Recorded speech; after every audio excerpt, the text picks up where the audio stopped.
We're about 3 minutes away from what my nerd friends call the running of the nerds. As you can see behind me, there are thousands of Gen Con participants who are waiting for these doors to my right to open.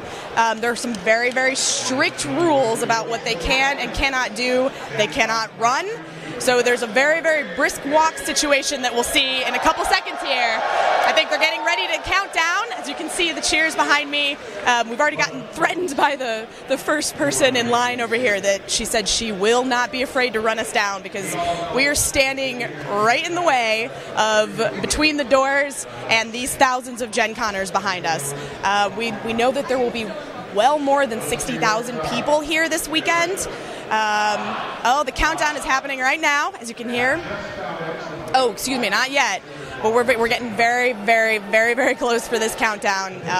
Gen Con has been in Indianapolis since 2003, and we've got it secured until at least 2022. They're working to secure it for a much longer time, but that's where we are right now. Oh, here's the countdown.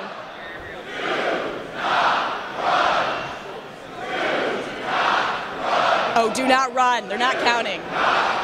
This is always one of the most strict rules. They will kick you out if you run. And the reason they're saying that is there's a lot of exclusive games, action figures, figurines, things that people want that are exclusive to Gen Con that you have to wait in line for. So these lucky folks who are in the first in line probably have their booth numbers figured out, and they're going to run straight to that so they can get in line and be the first to get whatever highly coveted game they want. So these folks have been probably waiting here for hours and hours this morning.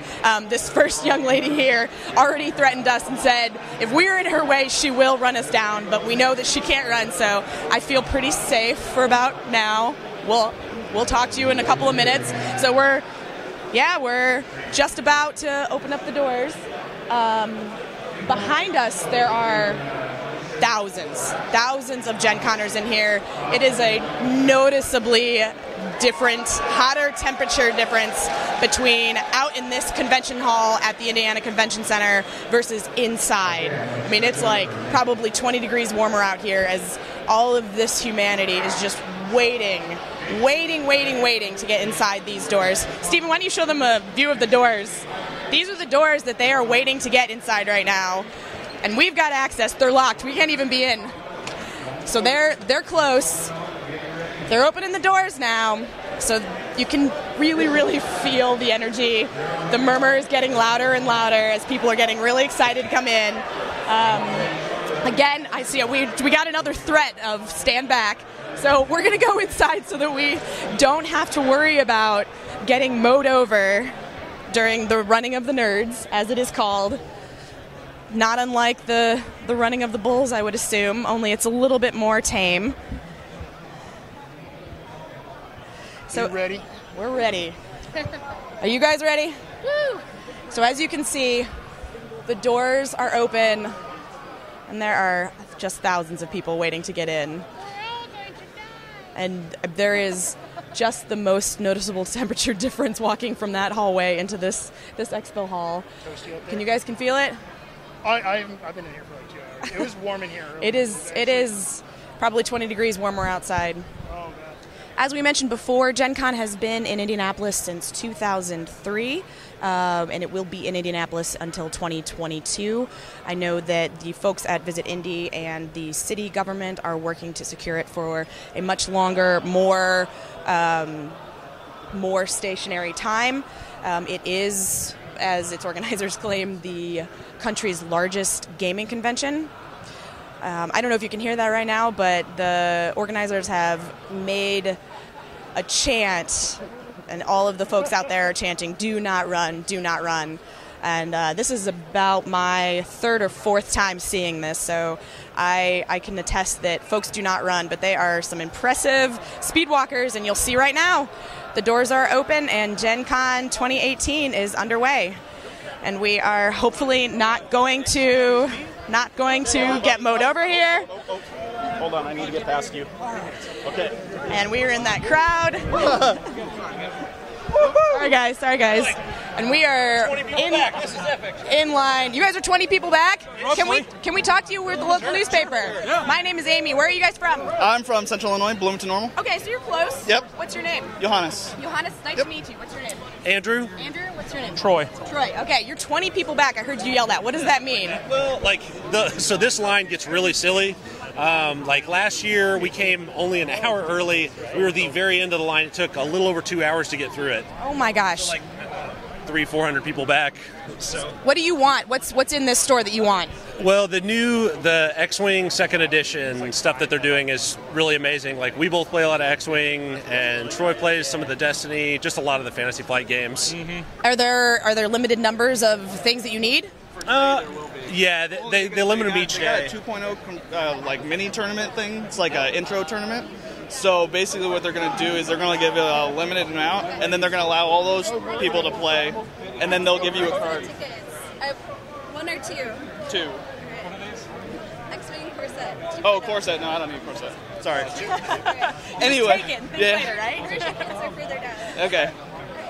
But, so, like, they're going to wait for all those people to go through that tournament, and then they'll probably give out the rest of them. So they're probably going to give out whatever's here as, like, the little cards, and then they'll probably just, like, wait until that event's over with. They'll open it back up on Saturday with, like, the XS, but so this stuff is releasing, like, a month before the actual street date, so that's why everybody's crazy about it, because you get to get it and play it before everyone else and get used to it. So in a month, is it going to be available widely? Can I just walk into a store and buy it? Yeah, they may have some of it even at, like, I know in the past they've sold some of it at, like, Target, and but yeah, they're mainly the corsets. Yeah, too, and then, like, it's mostly your all the game stores. So that's where we all buy it from. You know, we want to support those local stores. That's good. And so, how early did you guys get here to be 20th in line at this point? We were here. Troy's here at like 7:30, and I got here around 8. So that's not too bad. It's not awful. Okay, thank you guys. Have fun. All right, we met the 20th in line. They're waiting for their X-Wing 2.0. I don't know what that means. So if you can't tell, I am not a gamer, but I enjoy learning about it, and that's what we're doing here today. So we're going to go talk to some folks around Gen Con right now. The doors are open, and we survived that immediate rush of folks running in. If you're just joining us, the doors opened about 5 minutes ago for Gen Con 51. We are 1 year after the 51st anniversary, or excuse me, the 50th anniversary of the 50th anniversary of Gen Con. A good portion of those years have been located in Indianapolis. This is one of the city's most major valuable conventions, if not the most valuable, generating well more than $75 million for the city each year. So it's a pretty big part of downtown Indianapolis every year, and we are now seeing what the 51st has to bring. So as you can see, there are games. A lot of these are either existing games or new games. There are folks waiting from each game company to teach you how to play in hopes that you'll be interested and buy their game. There will be a number of new events this year, including access to Lucas Oil Stadium's field, which is pretty cool. So you can go down there and take some photos. And I've been told that there are a limited number of footballs that it's a first come first serve situation. It's a first come first serve situation. So if you want to get a limited edition Gen Con football, you better get on Lucas Oil Field early. Also happening at Lucas Oil or between is the True Dungeon feature, which I believe this is the third year for this. It's an extra fee, and it's not unlike one of the escape room type things that we have a few of in Indianapolis. but it is more of a obviously Dungeon and Dragon themed situation, and it is these I've seen inside of these, and they are built up like crazy. I mean, it really feels like you are in a dungeon, and it's very realistic. It's a pretty terrifying set at times. In addition to that, there will be Card Holla, which has been around for a number of years, and all it is Gen Con attendees can build a card statue, and on Sunday after the convention is over, they will knock it down for charity. So they've raised over $100,000 for charity doing that over the period of time that they've had Card Holla. Not only that, but Gen Con now launched its Twitch channel, so you can watch a number of streaming events live. I'm not clear on what exactly those events are, but it's going to be a variety of games, events from the expo. There's obviously a movie film fest, so there will be events on there. So if you want to check out Gen Con over the 4-day period, you can go over there and watch it and not have to face the madness of all these people. All right, this one I know, Settlers of Catan. Hi, how are you? Good. We're with the local newspaper. Do you have any time to chat with us? Sure. Or you're setting up right now, right? I am, actually. Hi, what's your name? My name's Jennifer. Jennifer, it's nice to meet you. How are things going in the first 10 minutes since the doors open? Well, it's been great. I've actually been here for about an hour. Okay. So we were setting up the Game of Thrones tournament, so that was fun. We got to see all of our tournament champions, so we liked that. And I'm just setting up the Game of Thrones, which is a game that I actually own and I love playing. The difference between this Catan and the original Catan is you have the wall. We do have the great cards that show the different aspects. We have the wallmen. We have these great miniatures I can show you. So we have like the trolls, and we have the climbers, and we have Tormund. So we've incorporated everything of the book and the TV series from HBO and kind of made it an interactive play game. So if I know how to play Settlers, I can jump right into this and it'll be fairly easy for me? Yes, definitely. If you know even basic Catan, you could probably play this. The only different aspect you have is the wall to set up and to kind of play with your players, because you have to worry about the horde coming over the wall and stealing your resources. That sounds terrible. There's an extra level of scenario and an extra level of thinking you need to do, but I think it really enhances the original game beautifully. Okay, cool. Well, thank you so much. Enjoy the rest of the convention. All right, thank you. It was nice meeting you. Have a nice day. That's pretty cool. So it's a different twist on Settlers of Catan, which is about as gamer as I get. I need to get in a little bit more, but we've got an excited group out here. It feels like everybody's kind of made their way to their different spots. There's no longer that massive crowd, just that wall of humanity like there was even 5 minutes ago. Folks are probably in line waiting for the games that they wanted to buy, or the special features that they wanted to buy, and these exclusive items that are just for Gen Con.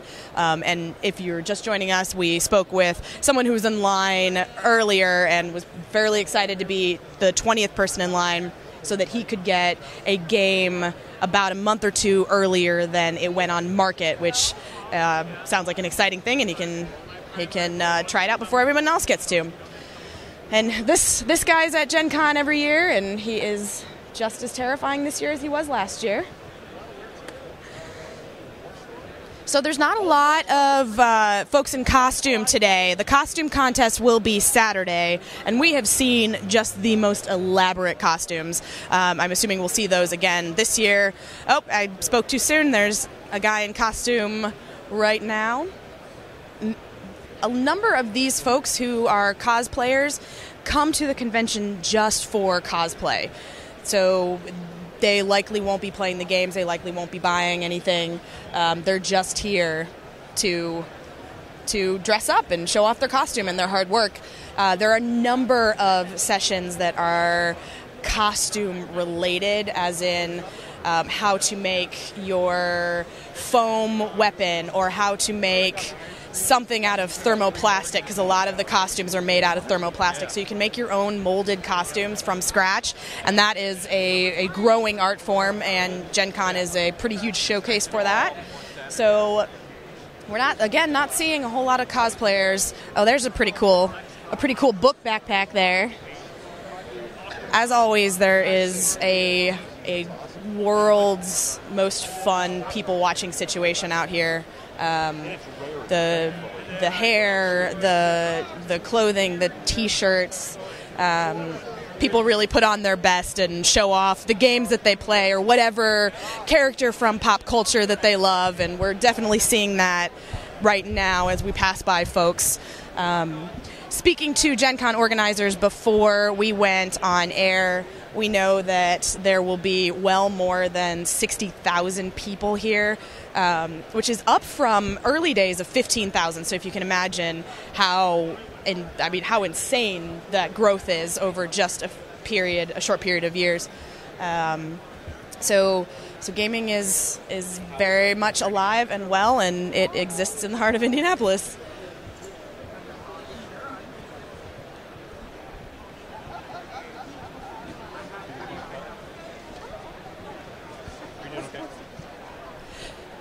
So we're going to continue taking this lap so you can just see all the way around the convention hall. We are now in a pretty solid media area. It's organized.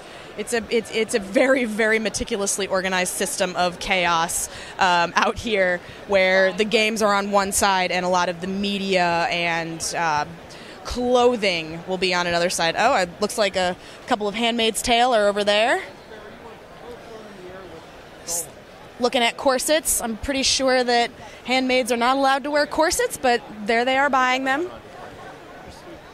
So we've got a variety of clothing items for cosplay, a variety of game pieces, puzzles. There's a number of artists out here.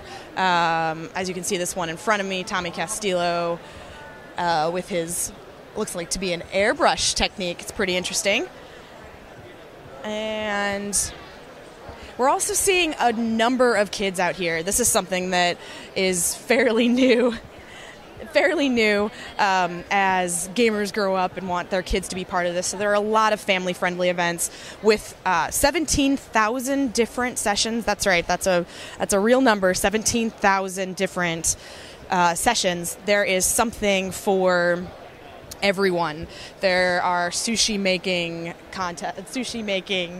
events. There are dance lessons where you can learn everything from Bollywood to learn how to do the paso doble, everything in between. You can learn how to crochet, you can learn how to knit. So even if you are not the gamer but you want to be part of this scene and part of this community, you can still come and check out those types of events. And we have done a full lap around the convention hall. It looks like everybody has calmed down. We survived this situation, so I think we're going to cut for now, and we thank you for joining us. And I'm Amy Bartner with IndyStar, and happy Gen Con week.